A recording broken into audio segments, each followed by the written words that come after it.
secteur normand.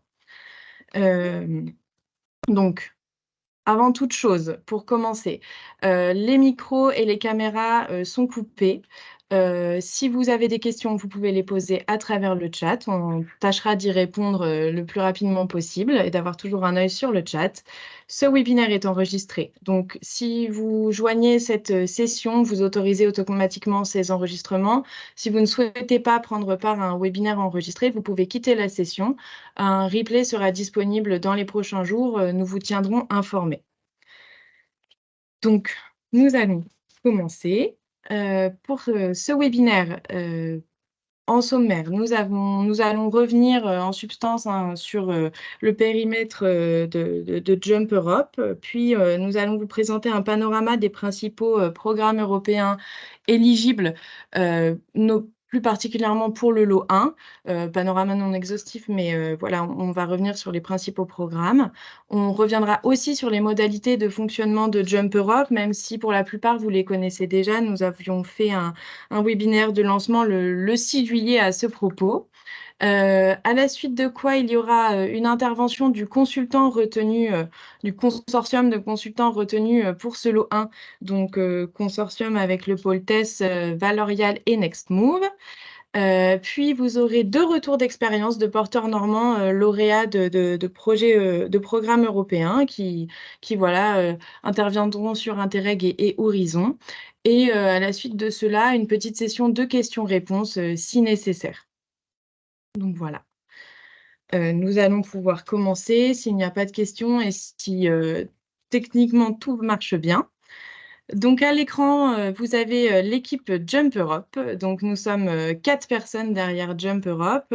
Il y a donc, pas dans l'ordre qui s'affiche devant vous, mais moi, Madeleine Petit-Jean-Mérizza, chargée de projet de coopération européenne à la direction Europe et internationale au service Action internationale et projets européens de la région Normandie. Donc avec ma collègue Soraya Boumedienne, nous sommes sur le site de Caen. Et nous sommes plutôt chargés des programmes Interreg. Nous sommes chargés des 4 programmes Interreg auxquels la région Normandie est éligible.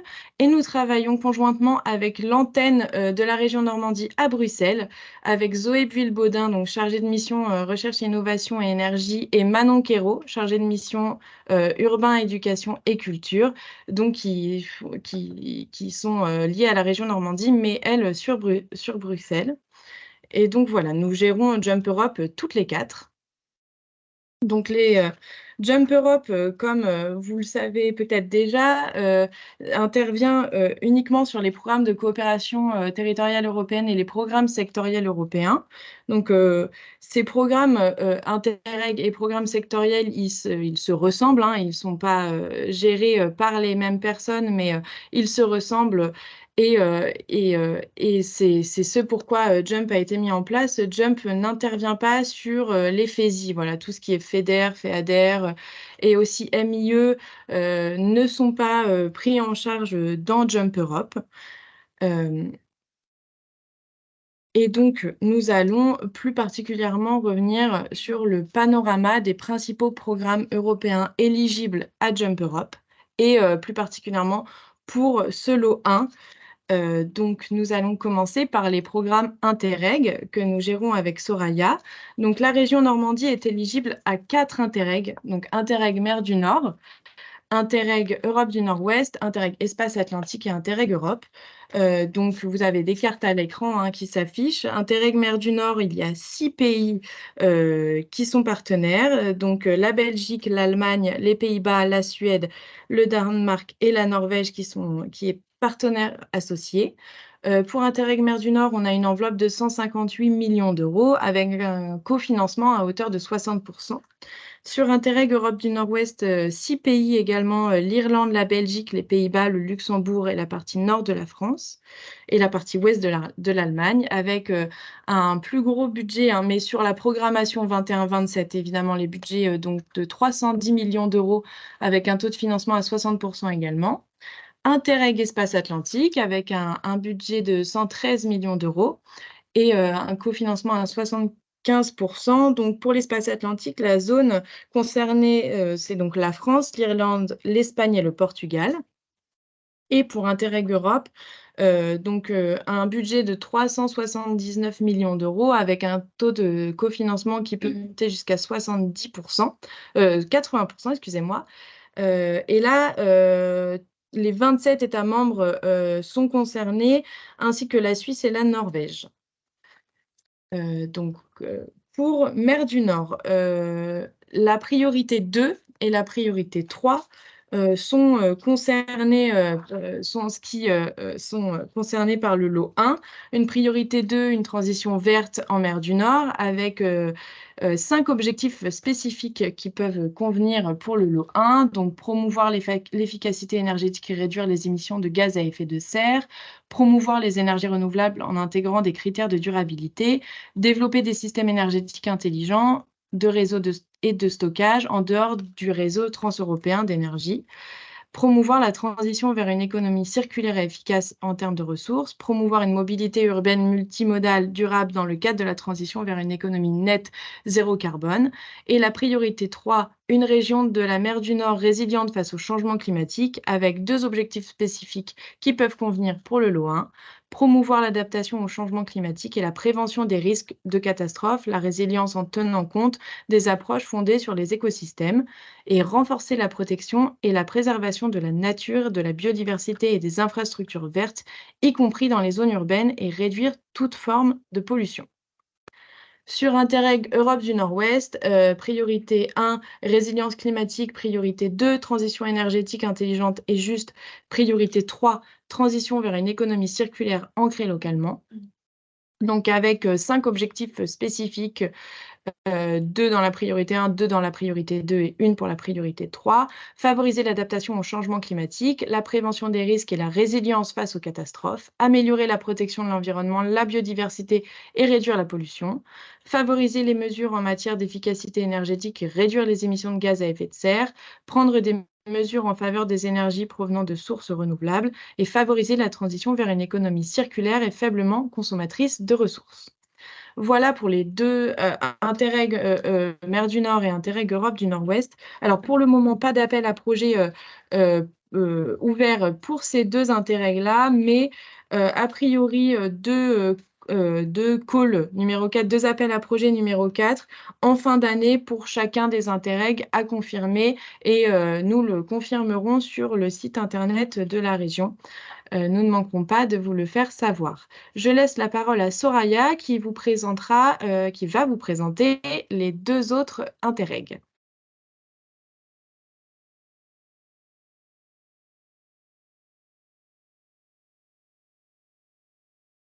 On ne t'entend pas, Soraya. En tout cas, de mon côté, je ne t'entends pas.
Vas-y.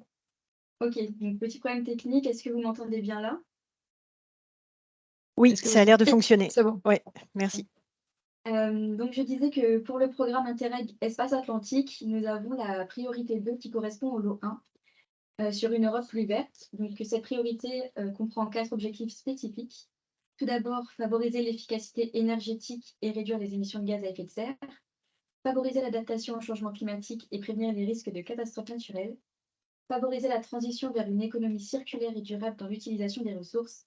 Et enfin, améliorer la protection et la préservation de la nature, la biodiversité et renforcer les infrastructures vertes en réduisant toutes les formes de pollution.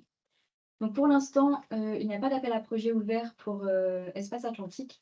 Mais voilà, on vous tiendra au courant. Il ne faut surtout pas hésiter à consulter le site du programme pour avoir toutes les informations. Donc ensuite, pour le programme Interreg Europe, donc nous avons 2 priorités pour ce programme qui sont en lien avec le lot 1. Donc encore une fois, la priorité 2 avec une Europe plus verte qui donc compte 8 objectifs spécifiques.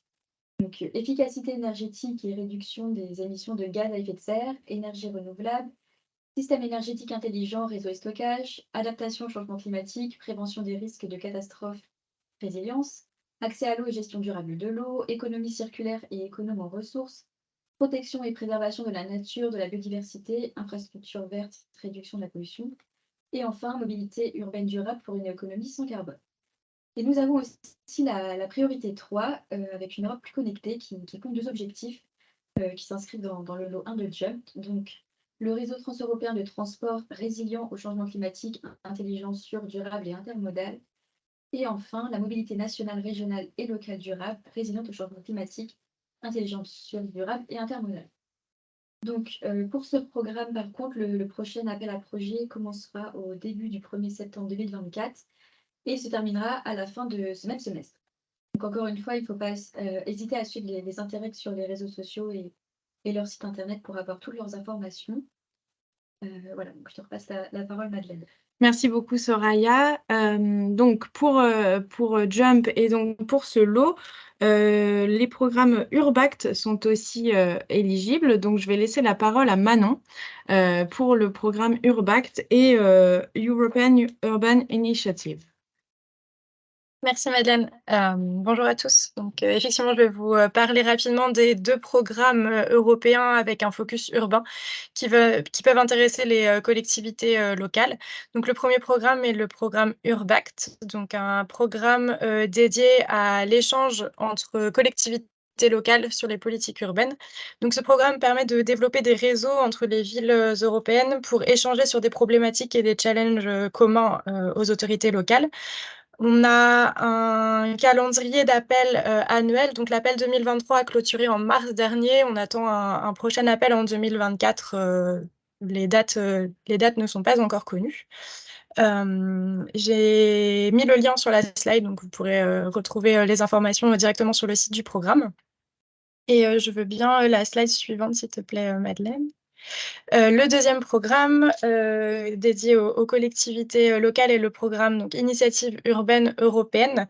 C'est un programme qui permet de tester des initiatives innovantes pour répondre aux problèmes liés au développement urbain dans les collectivités européennes.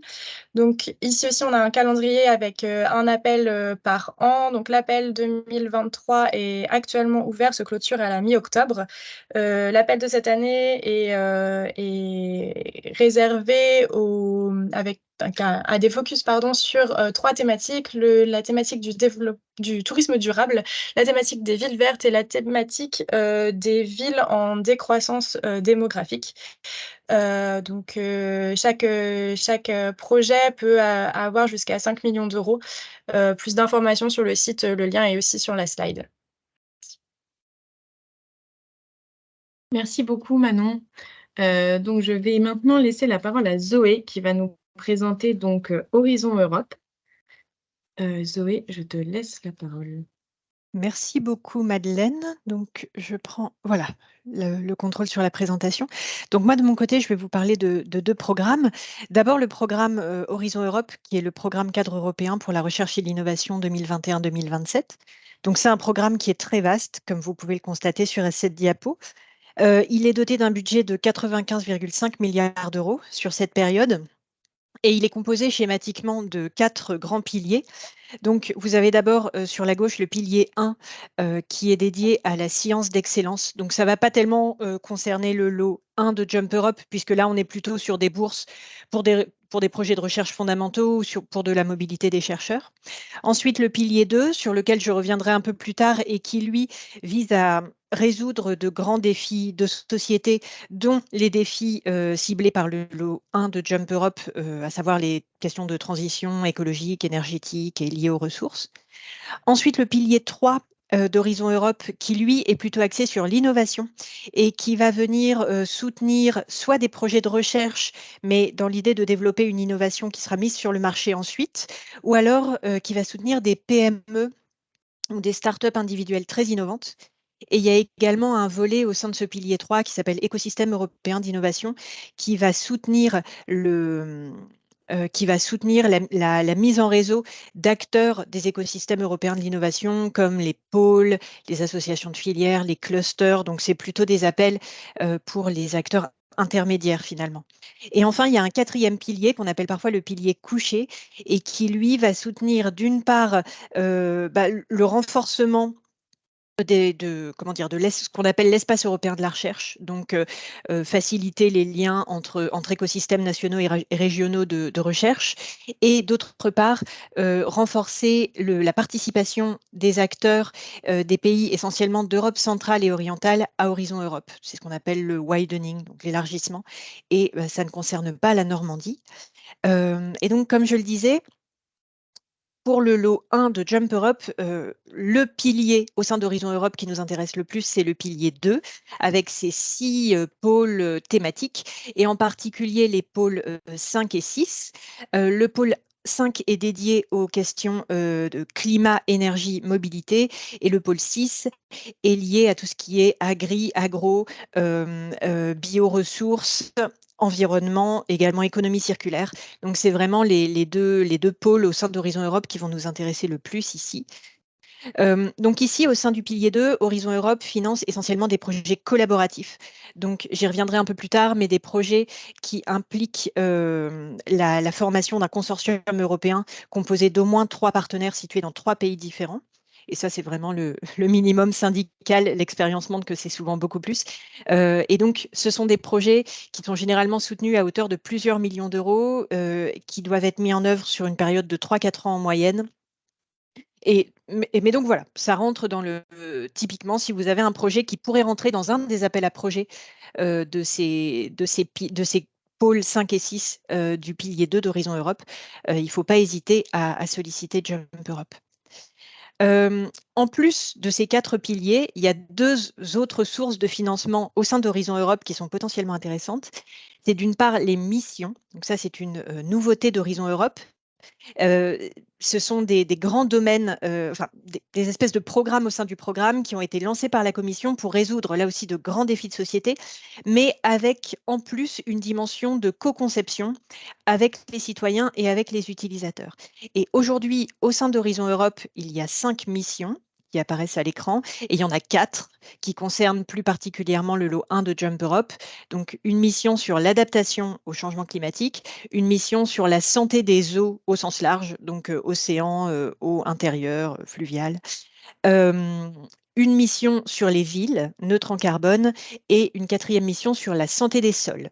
Donc là, ces missions viennent s'ajouter aux appels à projets qui sont lancés dans le cadre du pilier 2 d'Horizon Europe. Donc, ce sont des appels à projets supplémentaires. Et autre source de financement au sein d'Horizon Europe, ce sont les partenariats. Donc, en fait, la Commission européenne vient parfois abonder le budget de programmes qu'on appelle des partenariats et qui sont, dans le cadre desquels sont lancés là aussi d'autres appels à projets qui sont préparés à la fois par la Commission européenne et par de grands acteurs industriels d'un secteur. Et donc là, sur la diapo que vous pourrez regarder à tête reposée, j'ai encadré les partenariats qui concernent les thématiques du lot 1 de Jump Europe, donc tout ce qui est lié à la transition au sens large et à la mobilité durable. Donc voilà, là aussi, des sources de financement supplémentaires. Alors, Jump Europe, c'est une galaxie très vaste. C'est pour ça qu'il ne faut vraiment pas que vous hésitiez à solliciter l'équipe Jump Europe pour qu'on vous aide à identifier l'appel qui pourra correspondre à votre projet. Dans tous les cas, tous ces programmes, encore une fois, sont gérés via appel à projet. Appels à projets qui sont publiés régulièrement par la Commission européenne et qui sont résumés dans des programmes de travail que la Commission publie tous les 2 voire 3 ans. Donc là aussi, il est possible d'anticiper la sortie des appels à projets européens, puisque une fois que vous avez ce programme de travail pour les 2 ans à venir, vous pouvez regarder, c'est un peu un catalogue d'appels à projets, vous pouvez regarder les appels à projets qui vont sortir, faire une recherche par mots-clés et voir les appels qui vous intéressent. Donc là aussi, n'hésitez pas à nous solliciter, on pourra vous aider à décrypter ces programmes de travail. Rapidement, maintenant, puisque j'ai parlé des appels à projets, concrètement, qu'est-ce qui est financé par Horizon Europe? Donc, comme je l'ai dit, Horizon Europe soutient 2 grands types de projets collaboratifs. D'abord, des actions de recherche et d'innovation, RIA, qui sont vraiment, pour caricaturer, qui sont des projets de recherche en fait. Et donc, comme je le disais, qui doivent être portés par un consortium de minimum 3 partenaires de 3 pays différents. Ensuite, vous avez des actions d'innovation, IA, qui là sont plutôt des projets de démonstration et qui peuvent aller jusqu'à un niveau de maturité technologique assez élevé, donc TRL 8 par exemple. Et donc là, voilà, on est vraiment sur de la démonstration, beaucoup moins dans de la recherche. Et là aussi, il faut trouver minimum 3 partenaires de 3 pays différents, en sachant que parfois le texte de l'appel à projet précise que le partenariat de base doit être plus important. Donc voilà, les 3 partenaires de 3 pays différents, finalement, c'est vraiment le minimum. La plupart du temps, c'est beaucoup plus. Ensuite, vous avez des actions de coordination et de soutien, des CSA, qui là sont plutôt des projets qui visent à la mise en réseau d'acteurs européens, l'élaboration d'études, de benchmarks, la formulation de recommandations politiques.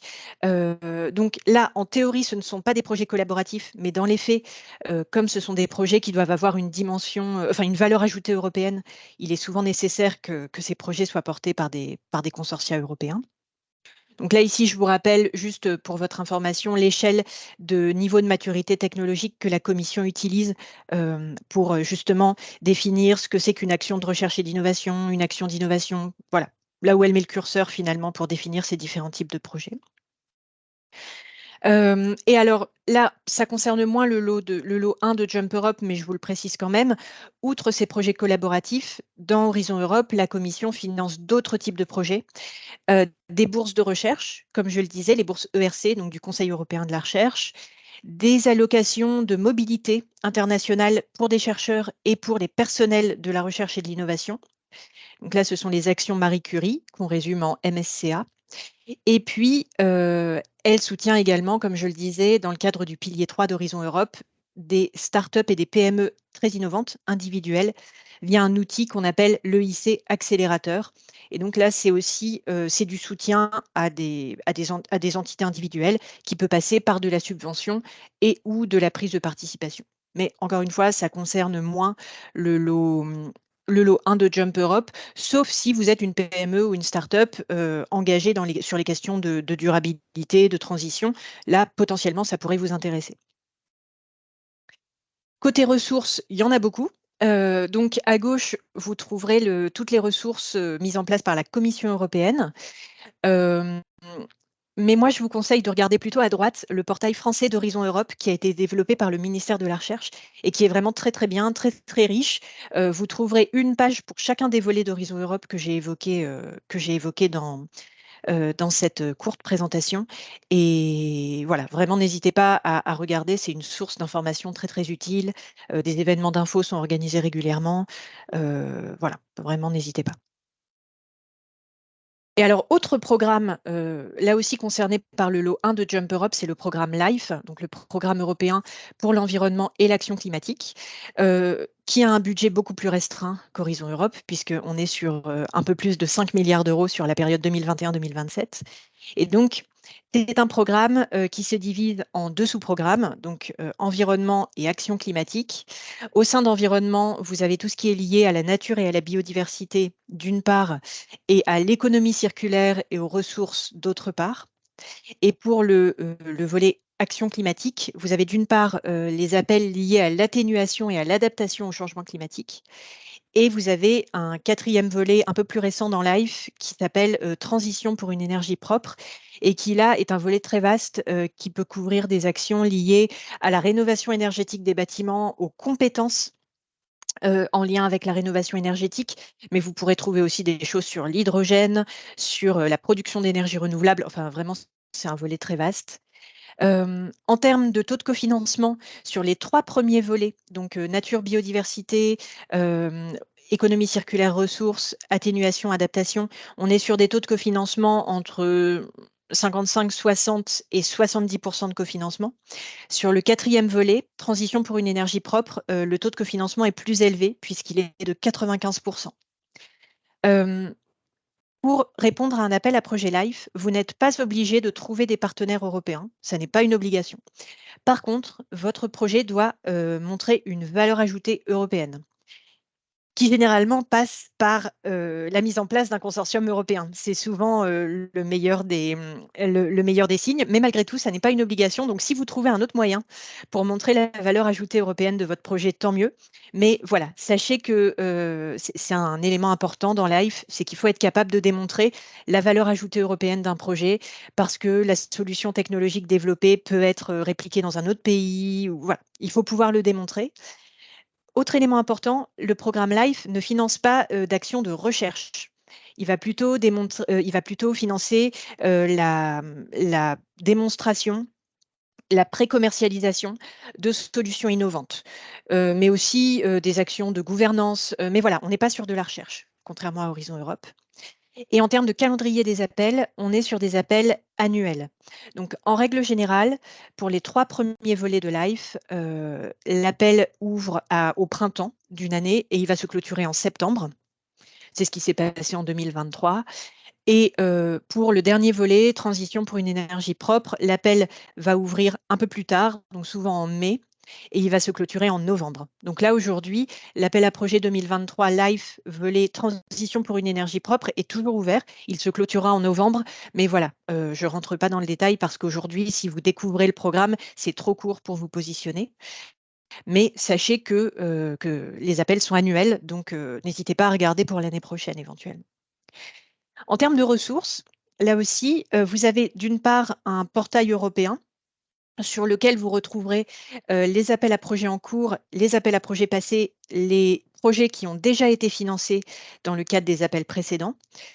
Il y a également un portail français développé par le ministère de la Transition écologique, puis aussi le ministère de la Transition énergétique, je crois que c'est commun aux deux, mais donc portail qui n'est pas forcément très user-friendly, et je vous laisse découvrir. Et la Commission a aussi développé des outils, comme pour Horizon Europe, des outils de visualisation des projets qui ont été financés par le passé dans LIFE, une base de données des projets financés depuis le tout début de LIFE également. Donc là, c'est toujours utile, si LIFE vous intéresse, de regarder ce qui a déjà été financé, tout simplement parce que la Commission ne refinancera pas ce qu'elle a déjà financé. Donc voilà, c'est toujours utile quand on commence à monter une candidature de regarder ce qui a déjà été financé par le passé pour ne pas réinventer la roue. Donc voilà, c'est tout de mon côté, je pense. Oui, tout à fait. Donc si vous avez des questions, n'hésitez pas à utiliser le chat. Encore une fois, l'équipe Jump Europe est là pour vous aider à vous orienter dans ces programmes. Et ben, je redonne la parole à Madeleine. Merci beaucoup Zoé. Je reprends le contrôle de la présentation. Ah ben non. Je relance le partage de la présentation. Non, c'est bon, la présentation apparaît tout. Ah bah, elle apparaissait toujours. Eh ben moi, je ne l'ai plus. Excusez-nous, ce petit problème technique. Je n'ai pas la présentation.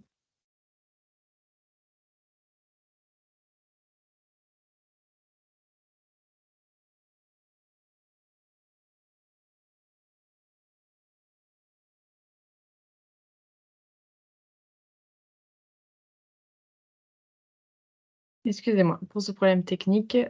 La présentation revient tout de suite et je vais revenir du coup sur les modalités de fonctionnement de Jump Europe, le champ d'action et les modalités de fonctionnement qui ont un peu évolué depuis le lancement de Jump en juillet. Ce sont de toutes petites évolutions hein, qui ne changent pas fondamentalement le fonctionnement de Jump. Voilà.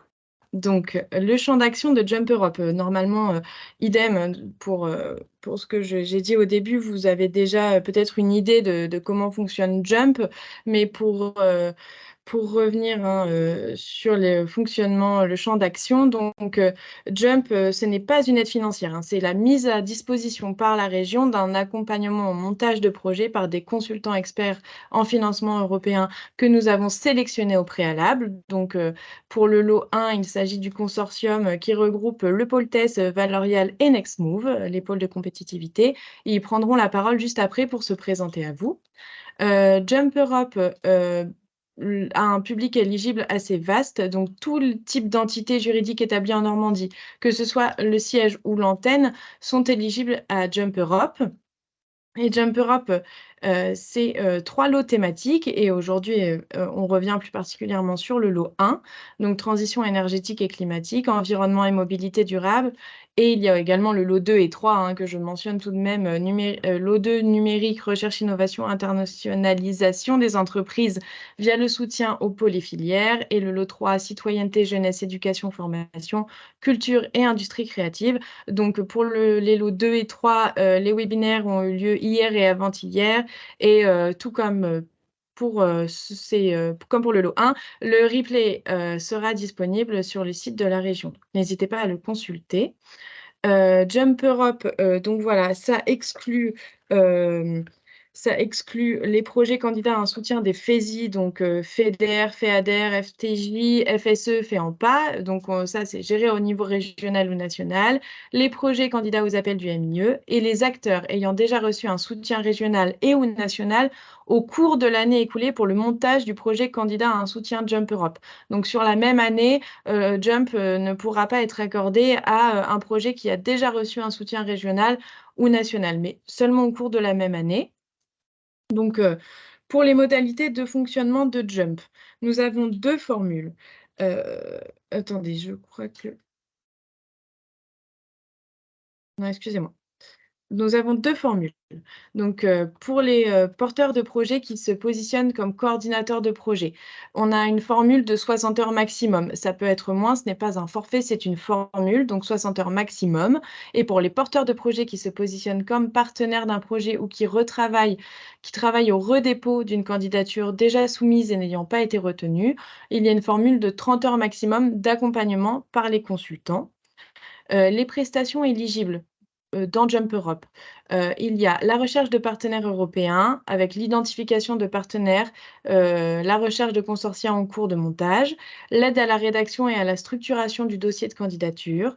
Il y a aussi l'apport d'un soutien méthodologique sur le fond du projet et une aide au dépôt sur le portail européen, le cas échéant. Donc, le soutien de JUMP, il est conditionné au dépôt de la candidature pour laquelle le porteur a été accompagné. C'est une obligation du porteur, sauf évidemment raison indépendante de sa volonté. Donc pour obtenir un soutien JUMP Europe, voilà, le porteur a des obligations. Donc il doit avoir identifié son programme de financement européen et avoir des pistes solides de travail dans le cas où le projet n'ait jamais été déposé. Donc on oblige l'identification du programme européen. Avoir identifié l'appel à projet, ce n'est pas obligatoire, mais c'est fortement recommandé. Donc en amont, n'hésitez pas à contacter l'équipe JUMP qui vous aidera à viser l'appel à projet qui est le plus en lien avec votre projet. Il vous faut donc des pistes solides de travail parce qu'on va vous demander, voilà, d'avoir une idée assez concrète du projet pour lequel vous souhaitez avoir un accompagnement et avoir les moyens, donc les moyens humains aussi, de s'impliquer pleinement dans le travail d'accompagnement réalisé par le consultant si le projet est retenu, parce qu'un projet européen, ça demande un réel investissement. Donc, les modalités de fonctionnement de JUMP Europe, elles ont un peu évolué, mais elles restent fondamentalement les mêmes. Donc, vous avez une idée de projet européen. Donc, c'est à ce moment-là qu'il faut vraiment ne pas hésiter à contacter l'équipe JUMP pour qu'on vous aide à mieux cibler l'appel à projet ou qu'on vous donne notre avis sur l'appel à projet que vous avez ciblé. Ensuite, vous déposez votre candidature sur JUMP Europe sur l'espace des aides de la région. Donc cet espace des aides, il va être disponible la semaine prochaine. Il est en cours de création, enfin il est bientôt en ligne. Donc comme pour tout le reste des informations, on ne manquera pas de vous le faire savoir et vous aurez le lien pour la fiche dispositif, donc qui est une fiche sur le site de la région qui retrace un peu voilà, succinctement ce qu'est Jump et à quoi il sert. Et il y aura le lien pour cet espace des aides sur cette fiche sur le site internet de la région. Donc, vous déposez votre candidature Jump Europe sur l'espace des aides et la région se donne 2 semaines, voilà, de délai d'instruction pour vous apporter une réponse. Durant ces 2 semaines, l'équipe Jump se met en lien avec les directions sectorielles de la région pour avoir aussi un avis sur le fond du projet et on rentre aussi en contact avec le consultant, déjà pour le prévenir qu'il y a potentiellement un projet en lien avec son lot qui va être déposé, qui va être retenu par la région et pour avoir un premier avis sur le projet. À la suite de ça, donc vous obtenez une réponse de la région, soit positive, soit négative et si la réponse à cette instruction est positive, on se met en relation avec le consultant du lot ciblé. À la suite de quoi, le consultant prend rendez-vous avec vous, avec le porteur et démarre une phase de diagnostic. Donc, à l'issue de cette phase de diagnostic, le consultant transmet un plan d'action au porteur et à la suite de cette transmission, il y a un point d'étape entre la région et le porteur pour voilà, vérifier l'adéquation du plan d'action, et des besoins du porteur et aussi, voilà, vérifier que vous êtes toujours, bien, motivé, par le projet, par sa mise en œuvre. Donc ensuite, il y a la mise en œuvre du plan d'action, donc c'est-à-dire l'accompagnement du consultant, voilà, sur toutes les étapes dont nous avons parlé ultérieurement et le dépôt de la candidature à l'appel à projet européen. Et puis, 2 semaines à l'issue de ce dépôt, 2 semaines après, nous vous demandons la transmission d'une notification de dépôt, comme, c'est la condition sine qua non pour avoir, l'aide Jump et un bilan, d'expérience. Donc le calendrier Jump, vous l'avez sous les yeux. Donc le 6 juillet, nous avions fait un webinaire de lancement qui est disponible sur le site L'Europe en Normandie, voilà, pour rediffusion. Nous avons publié la fiche donc Jump Europe sur le site de la région, celle dont je viens de vous parler. Et la semaine prochaine, lancement opérationnel de Jump avec le lancement donc du téléservice, du lien vers l'espace des aides sur lequel vous pourrez déposer vos demandes d'aide. Si vous avez des questions, n'hésitez pas dans le chat à nous les poser, nous sommes là pour y répondre. Je vais laisser maintenant la parole donc, aux consultants, donc, au consortium, Poltès, Valorial et Nextmove. Benjamin, je vous donne la parole. Vous pouvez, prendre, a priori la main sur le diaporama. Si vous souhaitez que je passe les slides, je peux aussi le faire, vous me dites. Ok, merci beaucoup Madeleine. Bonjour à tous, donc, je me présente rapidement, je suis Benjamin Chéret, responsable projet européen au pôle TESS et je coordonne donc le consortium pour le dispositif Jump Europe, puisque comme Madeleine l'a rappelé en début de webinaire, nous sommes un consortium composé de 3 pôles de compétitivité, les pôles TESS, Nextmove et Valorial. Donc notre intervention va se dérouler de la manière suivante. Dans un premier temps, on va vous représenter très rapidement le consortium qui propose l'accompagnement. On va passer vite puisque pour beaucoup d'entre vous, j'imagine que vous étiez là au premier webinaire. Mais ce qui va être intéressant pour vous en particulier, c'est qu'il y aura également la présentation d'un 4e pôle qui va nous accompagner pour certaines thématiques. Donc c'est Bioeconomy for Change, donc qui nous accompagneront ponctuellement, notamment sur la recherche de partenaires et pour nous proposer leur expertise spécifique sur certains sujets et programmes qui sont pertinents pour eux. Ensuite, on va vous représenter l'accompagnement que nous vous proposons un peu plus en détail. Et puis enfin, dans un 3e temps, Benoît, donc, qui est ici présent de Valorial, nous présentera rapidement quelques cas concrets d'accompagnement sur les thématiques concernées par le lot 1, parce que ça nous paraissait important de vous donner le plus de concret possible, même s'il y a évidemment des témoignages de porteurs de projets ensuite.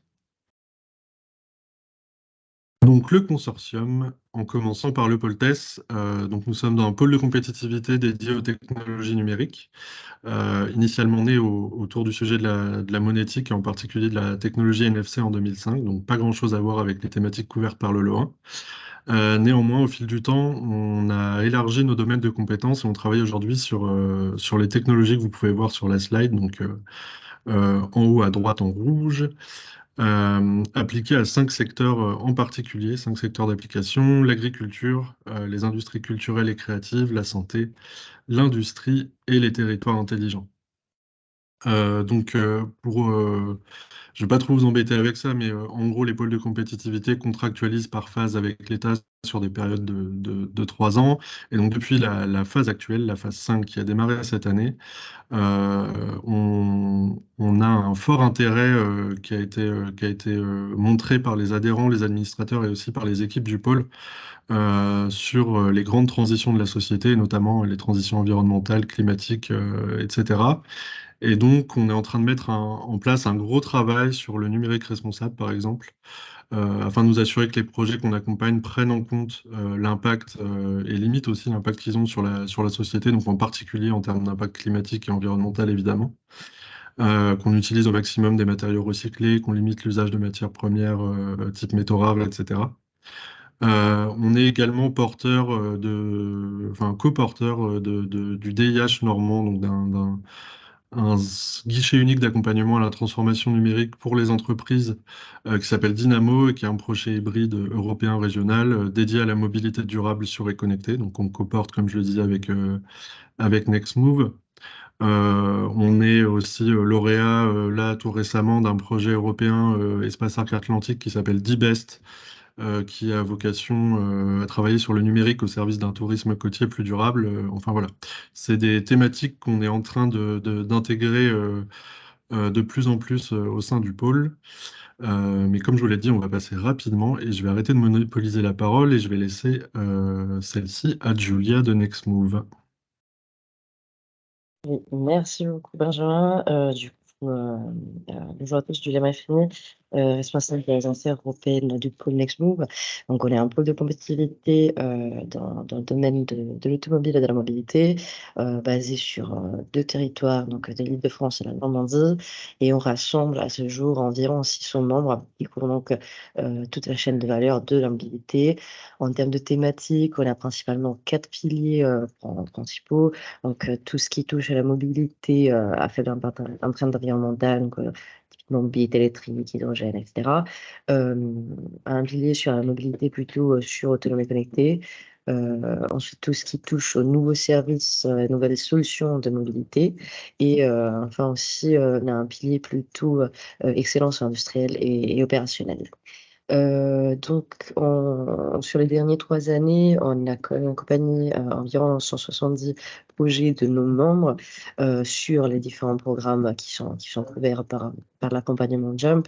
Nous-mêmes, on est actifs sur des projets européens. On a aujourd'hui 7 projets qui sont toujours à l'actif, qui vont des programmes Interreg, Horizon au KTT.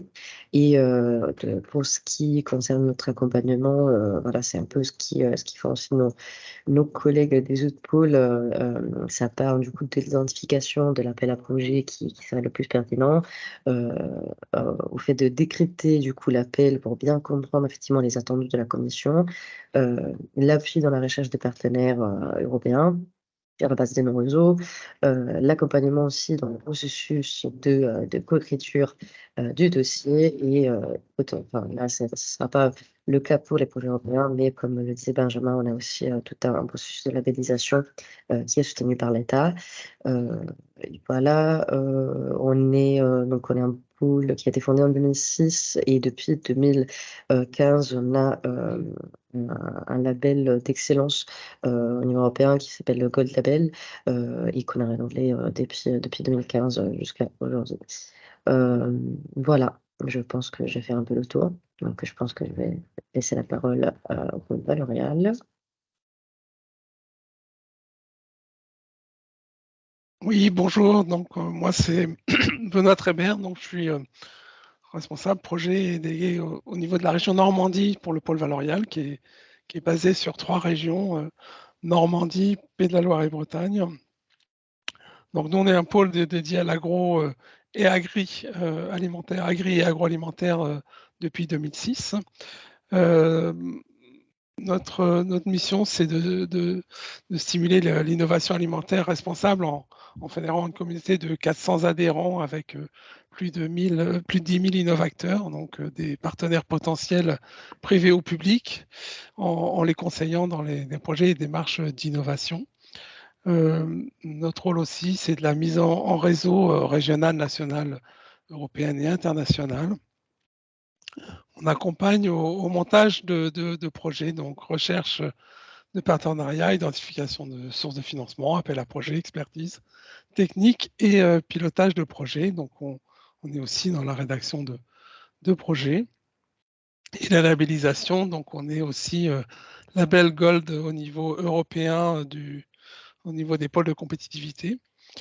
Le développement au niveau nos domaines d'innovation qui correspondent au profil, au lot 1, c'est la préservation des ressources naturelles, donc au sol, plus lié à l'agriculture et à la production, l'adaptation des productions au changement climatique, le développement des modes agroécologiques de production animale ou végétale, l'excellence opérationnelle des fermes et des usines pour être justement plus éco-responsable, la valorisation des ressources et des coproduits dans une logique de bioéconomie, d'assurer l'alimentation sûre, saine et durable, donc pour le mieux manger, et proposer des usages et services innovants et éco-responsables.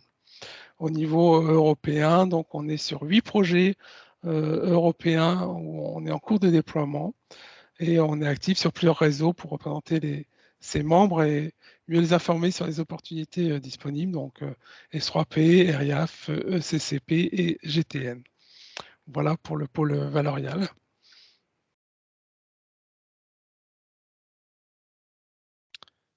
Et je vais laisser le suivant. Alors, je te laisse, Benjamin, changer la page. Voilà, merci. Alors, Chloé, Oui. est-ce que tu es présente? Oui. Oui, Ok. je suis là. Bonjour à tous. Chloé Joly, je suis responsable projet européen donc chez Bioeconomy for Change. Donc, on est également un pôle de compétitivité. Donc, la petite particularité, c'est qu'on ne fait pas partie officiellement voilà, de l'association pour l'accompagnement sur le lot 1, mais on sera sollicité ponctuellement donc pour contribuer à la recherche de partenaires et puis en fonction des thématiques des projets qui seront soumis sur le lot 1, puisque de notre côté, on est le pôle de compétitivité qui est dédié entièrement à la bioéconomie, donc qui est finalement qui rassemble les acteurs qui travaillent sur toute la chaîne de valeur de la transformation de la biomasse qu'elle soit agricole, marine ou forestière. Et donc, avec notre réseau de 500 adhérents tout autour de cette thématique, on voit donc en lien avec les programmes éligibles sur le lot 1, on pourra contribuer voilà, en cas de recherche de partenaires puisqu'on dispose du réseau sur cette thématique.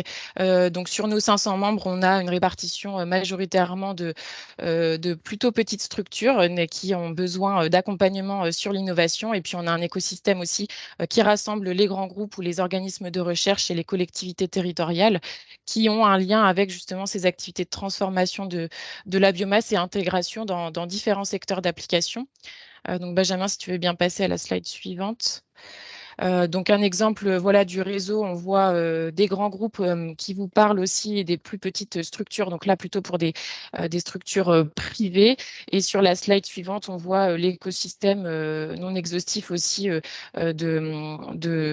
plutôt d'acteurs de centres techniques ou d'acteurs universitaires dans le réseau de B4C. B4C qui du coup couvre les régions Normandie, Hauts-de-France et Grand Est, mais également on a des adhérents partout en France. Donc, voilà ce qui nous permet de couvrir plusieurs expertises. Donc, sur la slide suivante, s'il te plaît, Benjamin, voilà, vous voyez l'exemple des différentes thématiques qui sont traitées au sein de B4C au travers 5 communautés. Donc, les communautés d'adhérents donc qui rassemble les acteurs donc, des différents types de bioressources appliquées dans 4 secteurs d'application, 4 secteurs industriels majoritairement, donc bioénergie, les matériaux, les molécules et procédés biosourcés, ainsi que l'alimentation humaine et animale. Donc sur la slide suivante, pour résumer, donc on a les mêmes services que mes homologues pôles de compétitivité. Donc notre rôle, c'est d'accompagner les adhérents sur leurs projets collaboratifs ou monopartenaires à l'échelle régionale, nationale et européenne en l'occurrence. Donc sur les différents programmes que vous voyez à l'écran qui concernent notamment le lot 1 de Jump Europe. Et puis on peut contribuer aussi ponctuellement en tant que partenaire dans les projets dans lesquels nos adhérents sont impliqués.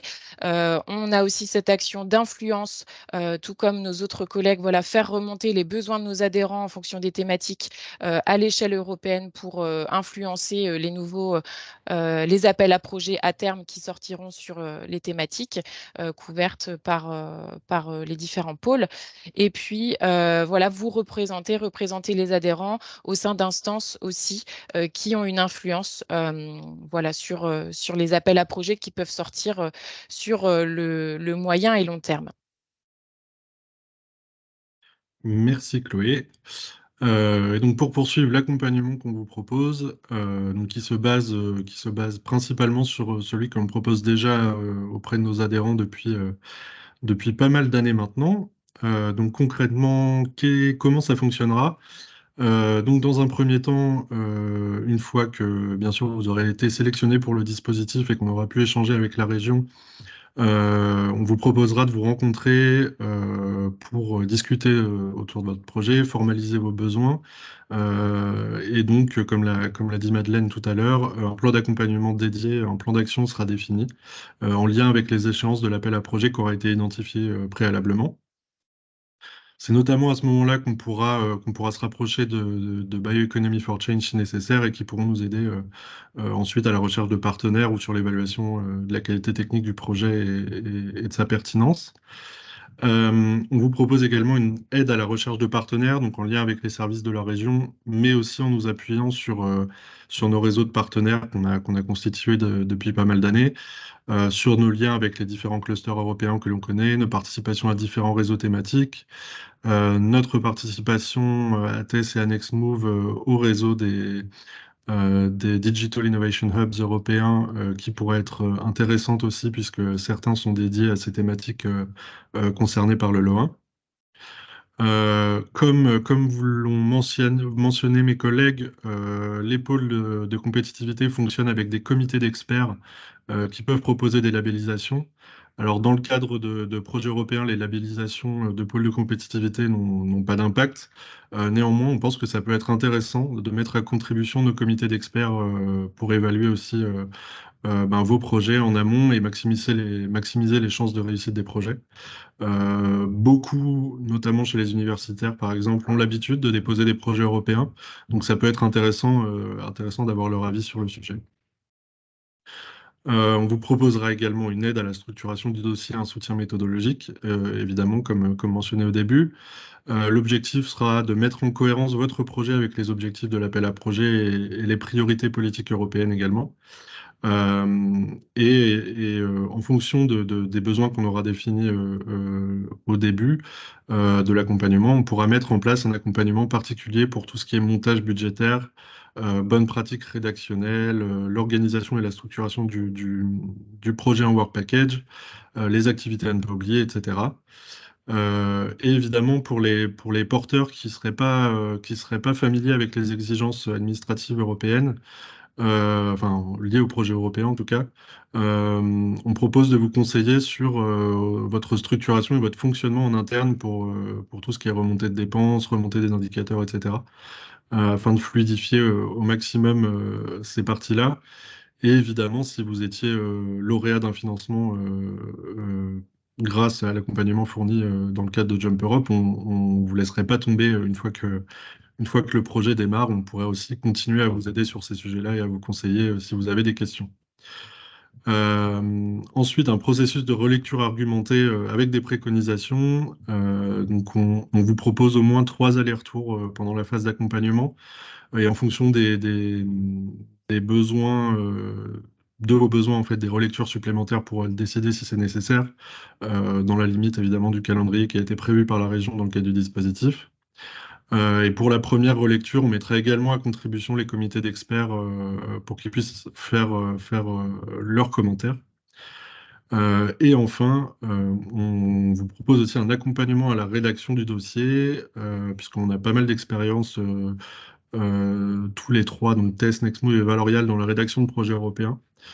Et donc, bien qu'on ne maîtrise pas la partie technique de vos projets à vous, on pourra vous aider à rédiger toutes les parties liées aux attentes de l'appel à projet, les priorités, les objectifs, l'impact, etc.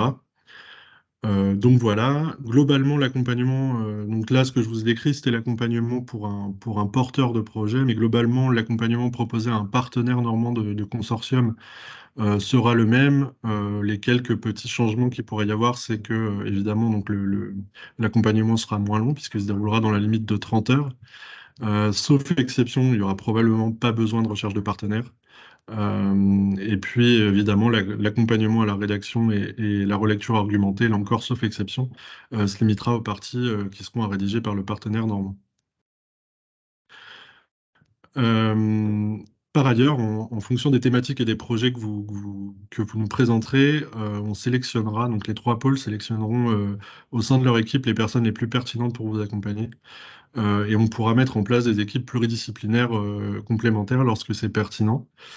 Par exemple, si un projet allie agroalimentaire et technologie numérique innovante, il semble intéressant de mettre en place une équipe d'accompagnement qui réunit à la fois un chargé de projet Europe de chez Valorial et de chez le pôle TESS. Un autre sujet qui pourrait légitimement vous inquiéter, enfin un sujet qui pourrait légitimement vous inquiéter, c'est la concurrence qu'on pourrait apporter à vos projets, puisqu'on est des pôles de compétitivité, donc des associations, on a des adhérents qu'on accompagne sur ces sujets-là, et nous-mêmes, nous déposons des projets européens. Donc voilà, on a décidé au sein du consortium, pour éviter de porter préjudice aux chances, à vos chances en tant que porteur de projet normand, on a décidé de mettre en place des règles. Et donc on s'engage à ne pas accompagner nos adhérents sur les appels à projets pour lesquels nous serions sollicités dans le cadre du dispositif Jump Europe. Donc nous n'accompagnerons pas nos adhérents là-dessus. Et si l'un de nous, Paul, était amené à candidater à l'un de ces appels à projets, il ne vous accompagnerait pas et il ne participerait pas évidemment aux réunions relatives à l'accompagnement de ce projet. Donc voilà, on espère que c'est suffisant pour vous garantir cette non-concurrence et surtout n'hésitez pas à nous poser des questions sur le sujet, si vous voulez. Et donc je vais laisser la parole à Benoît de Valorial pour nous présenter quelques cas concrets de projets qui ont été accompagnés. Oui, merci Benjamin. Oui, alors j'ai juste mis pour avoir quelques exemples sur des projets en lien avec l'économie, la bioéconomie. Donc, on a accompagné un adhérent sur un projet en bioéconomie sur la partie sur Horizon Europe, donc un cluster 6 d'ailleurs. Donc, c'est un consortium de 20 partenaires, donc avec sur différentes régions, sur 4 zones. La thématique, c'est la bioéconomie en agroalimentaire, agriculture, la forêt, l'habitat naturel, le système aquatique, les bioénergies et matériaux. Et l'objectif de ce projet est de créer un réseau pan-européen de la bioéconomie rurale. Et le deuxième que je vous présente, alors après, donc c'est pas lié à Jump Europe, mais on a quand même, c'est juste pour vous donner quelques exemples de sur quoi on a travaillé et sur quoi on accompagne et sur quoi on travaille. Sur le projet, on a un programme Eurocluster avec 10 partenaires, donc 2 en Belgique, 2 en Espagne, 2 en France, 2 en Italie et en Grèce, sur la thématique de résilience des PME à la gestion de la biomasse, la production et la transformation des aliments grâce à une chaîne de valeur verte et numérisé, pardon. Et l'événement du groupe de travail, c'est le soutien financier aux PME pour agir ou faire appel à des experts pour les accompagner sur la planification en termes de résilience, la réalisation de projets d'innovation et le développement à l'international. Voilà quelques exemples, juste pour vous voyez à peu près sur quoi on a travaillé, juste avoir deux pour ne pas monopoliser la parole non plus. Voilà, je te laisse finir, Benjamin. Voilà, j'ai pas grand-chose à ajouter. Si vous avez des questions, on reste à votre disposition. Vous pouvez également les noter dans le chat, comme l'a signalé Zoé. Et puis, on va laisser la parole aux porteurs de projets normands pour la suite. Eh bien, effectivement, merci beaucoup pour cette intervention et d'avoir pris la parole. Merci beaucoup. Je ne vois pas de questions dans le chat, donc on va pouvoir avancer, continuer et donner la parole donc pour les retours d'expérience de porteurs normands, donc lauréats de projets européens. Dans un premier temps, je vais donner la parole à Esther Le Toquin de Vers de Terre Production. Donc, Esther, Oui. est-ce que... Ah, Bonjour. voilà. Alors, vous pouvez prendre la main sur le diaporama. Voilà, super. Je crois que c'est bon. J'espère alors. Très bien. Attends, hop. Voilà. Vous voyez bien la présentation, c'est bon? Oui, c'est parfait. Très bien. Je remercie Zoé et son équipe de me permettre aujourd'hui de vous présenter notre retour d'expérience sur les projets européens. Donc, je suis Esther Le Toquin, je suis chargée de projet et je suis aussi responsable administratif et financier chez Vers de Terre Production. Alors, très rapidement, Vers de Terre Production, donc on est une entreprise de 23 personnes basée à Breteuil-sur-Iton, en Normandie. Notre activité principale, c'est d'être un centre de formation en agroécologie. Donc, on dispense des formations à des agriculteurs, à des personnes autour du monde agricole et aussi à des particuliers qui veulent, par exemple, se reconvertir en agroécologie. On fait des formations à la fois en présentiel, en distanciel et aussi en hybride, donc présentiel-distanciel. Notre grand canal d'échange d'informations autour de l'agroécologie, c'est notre chaîne YouTube. On a plus de 900 vidéos, 12 millions de vues et on est à peu près à 10 000 vues par jour. Donc, c'est la plus grande chaîne YouTube d'agroécologie en France. Donc, en plus de cette activité, on a une activité recherche et développement au sein de l'entreprise.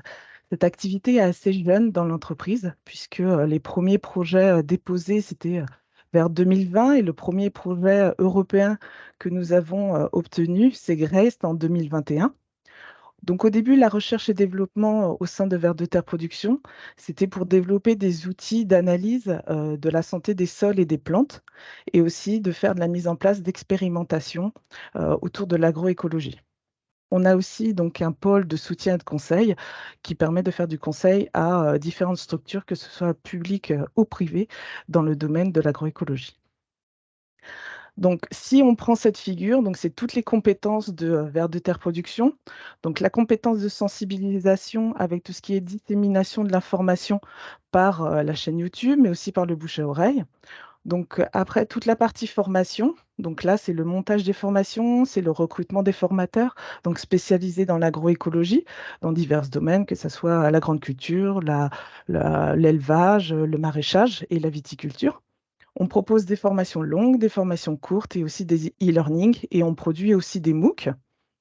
On a toute la partie expérimentation où là, c'est plus les itinéraires techniques, faire des expérimentations dans des fermes expérimentales, aller interroger des pionniers qui ont mis en place déjà des pratiques en agroécologie et aussi travailler finalement avec un Living Lab puisqu'on travaille avec le POTES sur le Living Lab, Normandie Living Lab.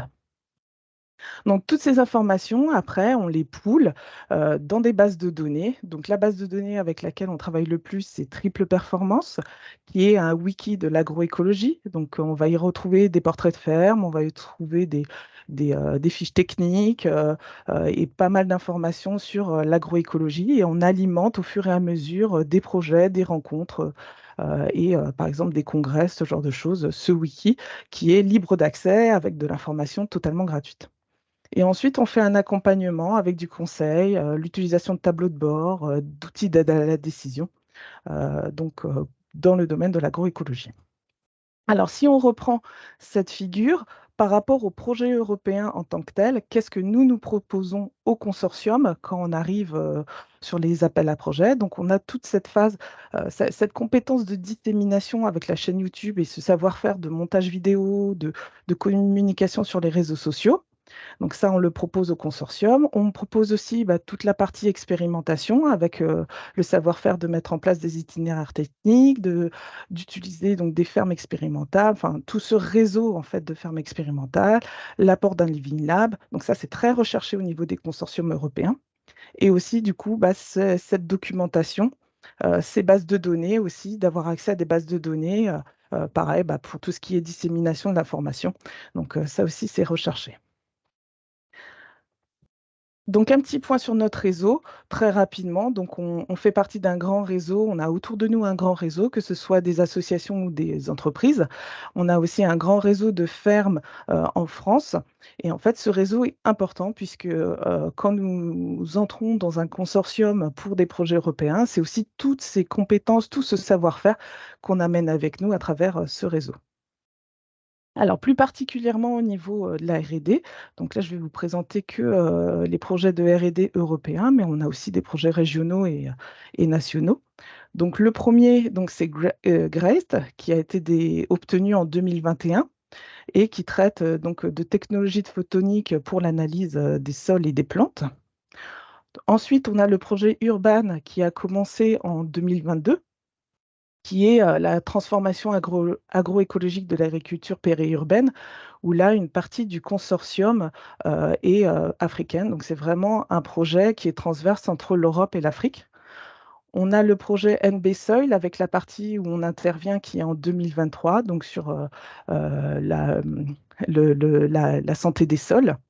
Et enfin, le projet Have4You, donc, qui a débuté en 2023, qui est sur les pratiques agroforestières et l'aide à l'adoption de ces pratiques par les agriculteurs. Alors en fait, ce qui est important, c'est que dans ces projets, on n'a pas forcément la même place, parce qu'il faut savoir que dans Graced et Urban, on est third party, dans NB Soil, on est subcontracting, donc sous-traitant, et dans Have4You, on est partenaire.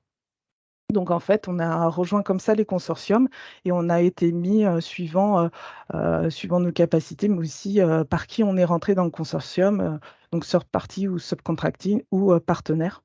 Et là, on a déposé un projet où on est même leader d'un work package. Donc voilà, il y a une évolution aussi au cours du temps, en sachant que du coup, comme j'ai dit, notre pôle R&D est assez jeune, puisque ça date à peu près de 2020. On l'a bien augmenté, puisqu'on a eu pas mal de projets ces 2 dernières années. Donc, on a monté en compétences et on a aussi recruté dans ce pôle ces 6 derniers mois à fond, là.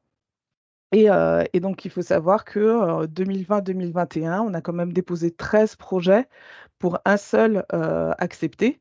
Donc, ce n'est pas un ratio qui est très intéressant, qui est très bon, mais il faut savoir que là, maintenant, ce ratio, il diminue parce qu'au cours du temps, on acquiert de l'expérience, on est visible sur de nouveaux consortiums, les gens commencent à nous connaître, et donc, du coup, ça permet de faciliter la dépose de projet, mais aussi son obtention.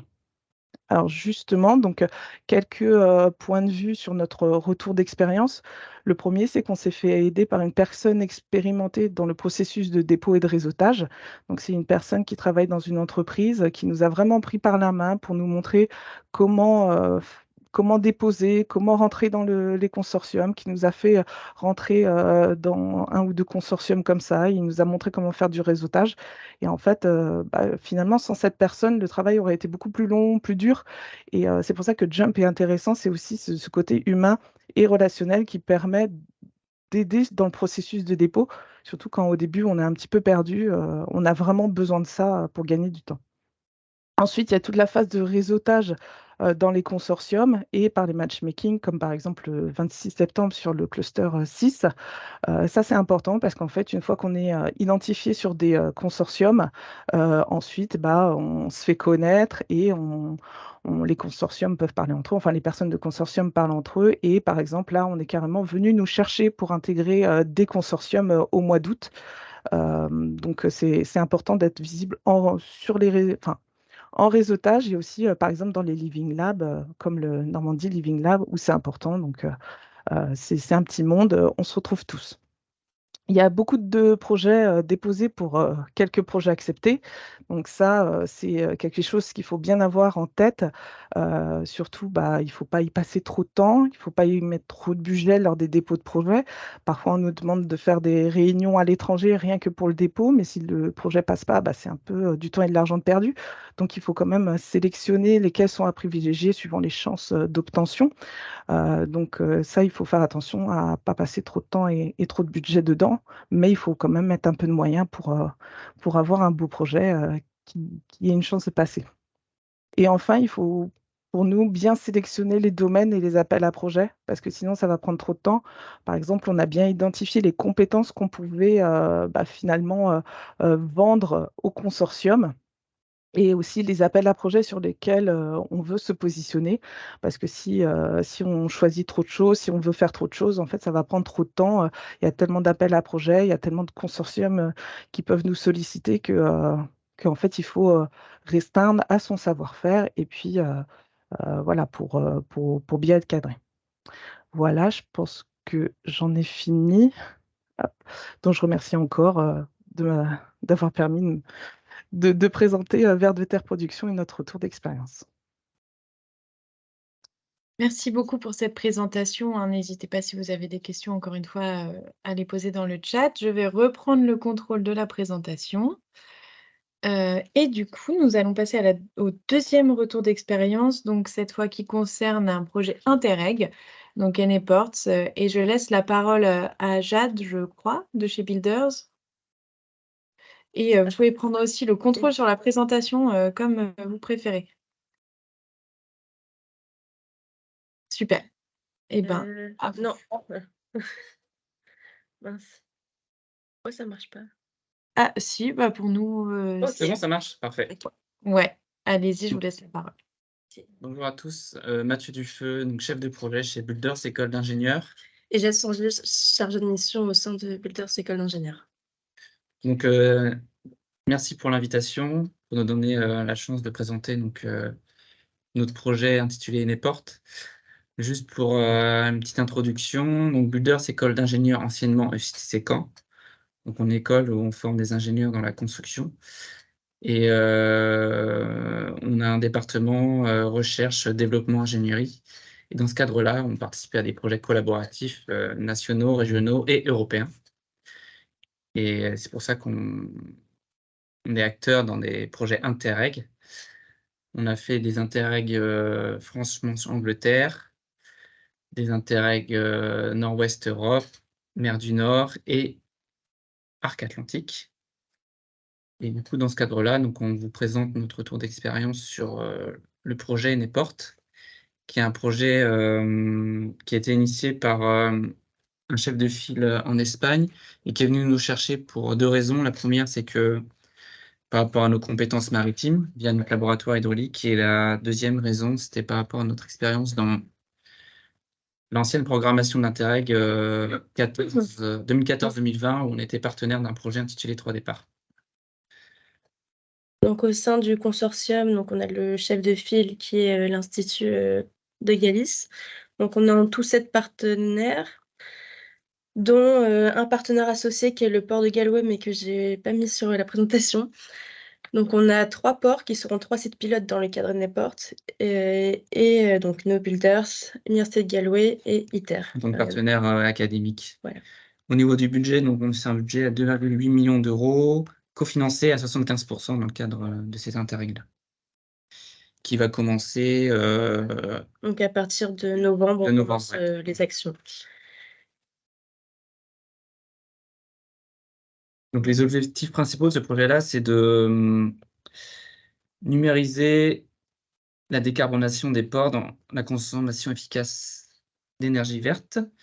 Donc ça, c'est l'objectif principal. Et l'objectif spécifique, c'est évaluer l'opportunité de déployer des bancs d'essai dans les zones portuaires, donc les 3 sites pilotes qu'on a identifiés. Optimiser la gestion efficace des flux énergétiques, notamment dans le cadre des ressources renouvelables, avec l'intégration, pourquoi pas, d'hybridation de la technologie. Et ces projets pilotes consistent en un développement innovant de plateformes intelligentes. Donc, on va mettre aussi de l'IA dedans. Et on fera aussi des études de faisabilité de l'utilisation donc, dans les zones portuaires de ces nouveaux dispositifs multisources.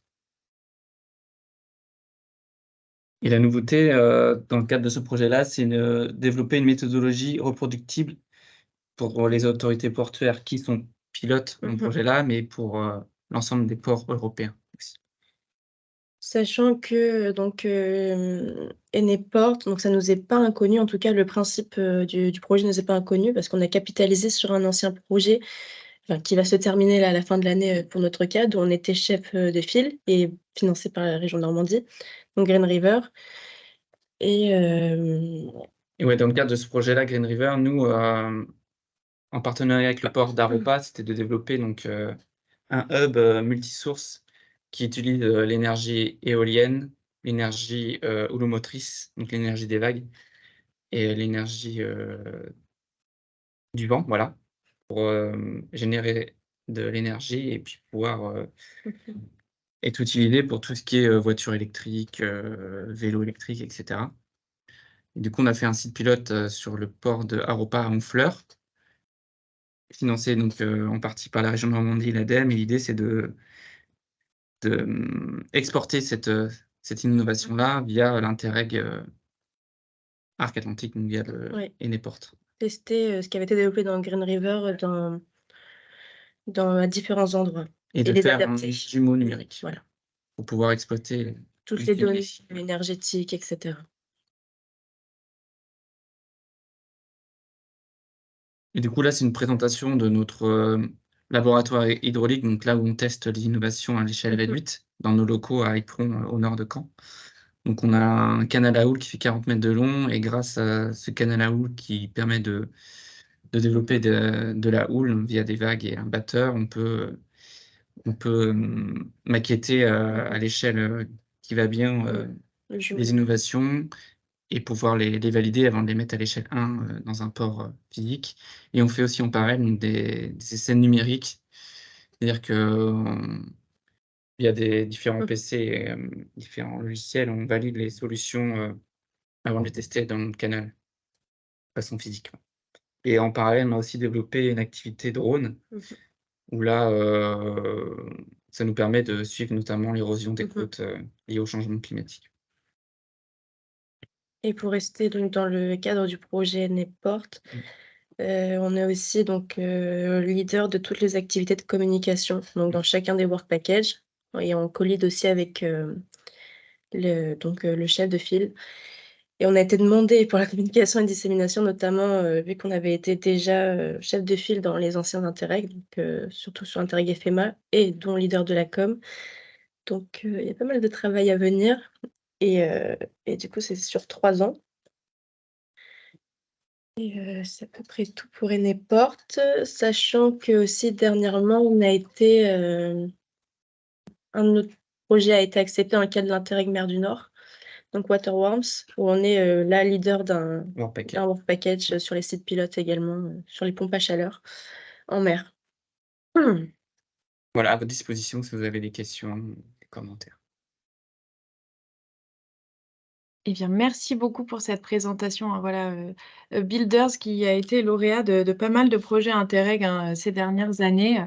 Merci beaucoup d'avoir accepté de prendre part à ce webinaire pour faire un retour d'expérience. Donc, le webinaire touche à sa fin. On a une petite session de Q&A au besoin qui a été un peu actualisée depuis les derniers webinaires. Excuse-moi, Madeleine, je voulais juste peut-être rebondir sur les retours d'expérience qu'on a entendus, parce que je trouve qu'il y a quand même quelques leçons, enfin, en conclusion qu'on peut quand même tirer. Alors moi, évidemment, la présentation de Vers de Terre Production me parle plus puisque je connais moins les programmes Interreg, mais je trouve quand même que ce qu'on retrouve, et puis aussi au fil des retours d'expérience qu'on a eu dans ces webinaires Jump, c'est l'importance de mettre le pied dans la porte, et finalement, souvent quand on commence à mettre le pied dans les projets européens, après c'est une dynamique qui se met en place parce que voilà, on vient nous chercher pour être partenaire de projet, on intègre des réseaux de partenaires et qui remontent après des projets. Donc du coup, c'est souvent la marche la plus compliquée à franchir, mais une fois qu'on l'a franchie, ça donne accès à une dynamique qui peut s'entretenir. On l'a aussi entendu avec l'exemple de Builders. Je voulais aussi revenir sur l'histoire du taux de succès, donc sur Horizon Europe, comme le disait Esther, il est bas puisqu'il est de 15% en moyenne. Mais il y a certains volets qui sont plus importants. Par exemple, moi, j'évoquais les partenariats au début de ma présentation.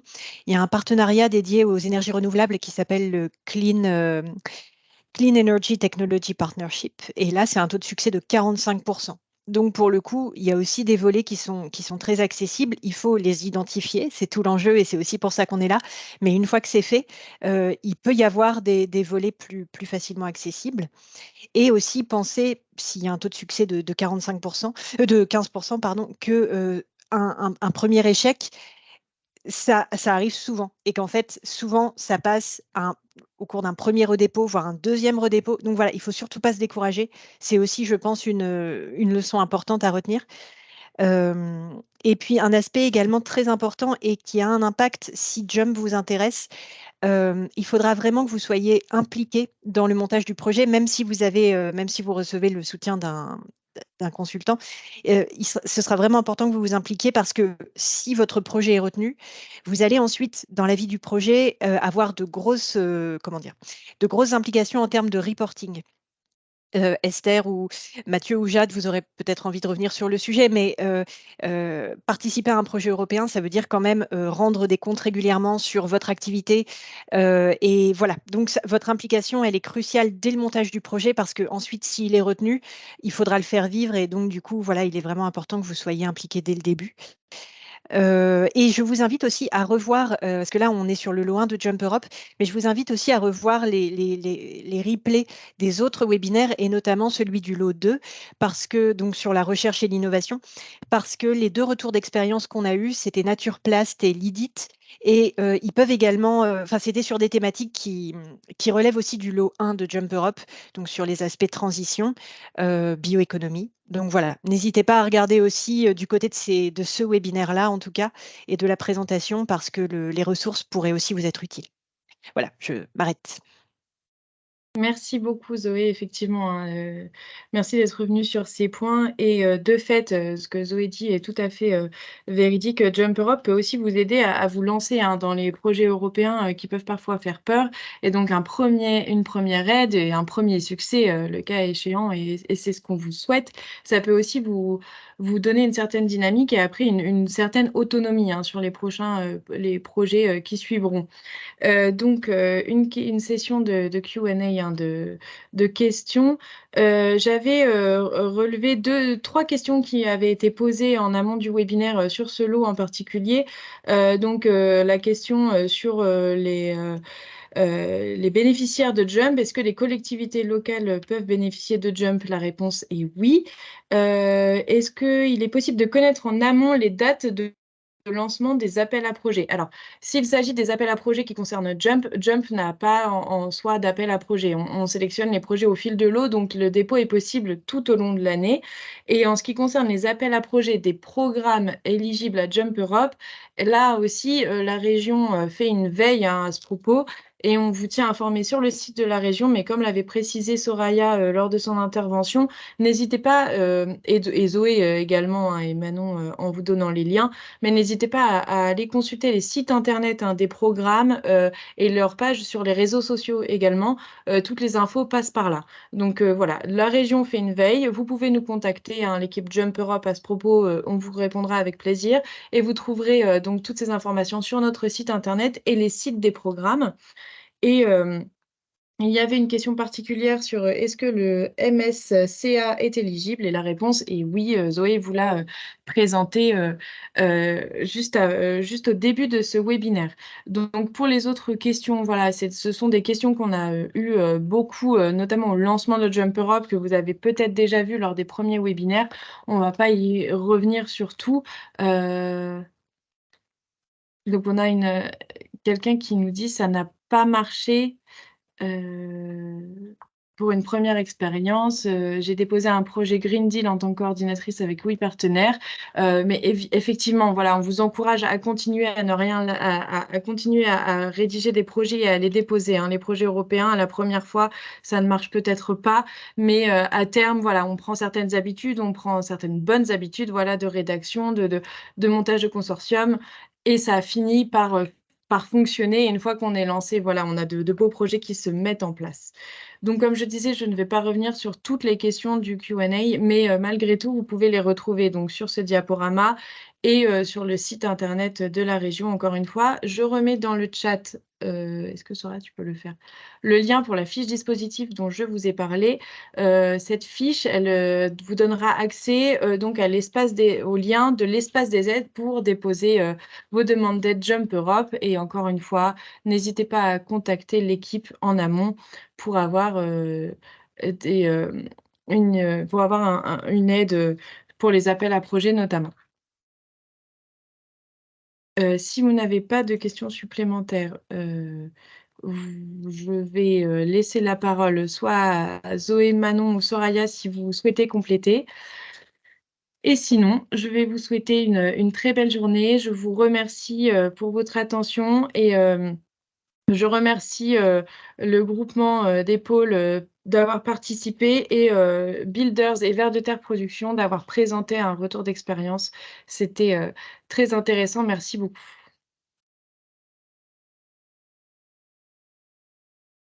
Merci beaucoup à tous. Bonne journée et encore une fois, c'est vrai, n'hésitez pas à nous contacter. Merci beaucoup. L'adresse mail Merci. s'affiche à l'écran. Merci beaucoup. jump.normandie.fr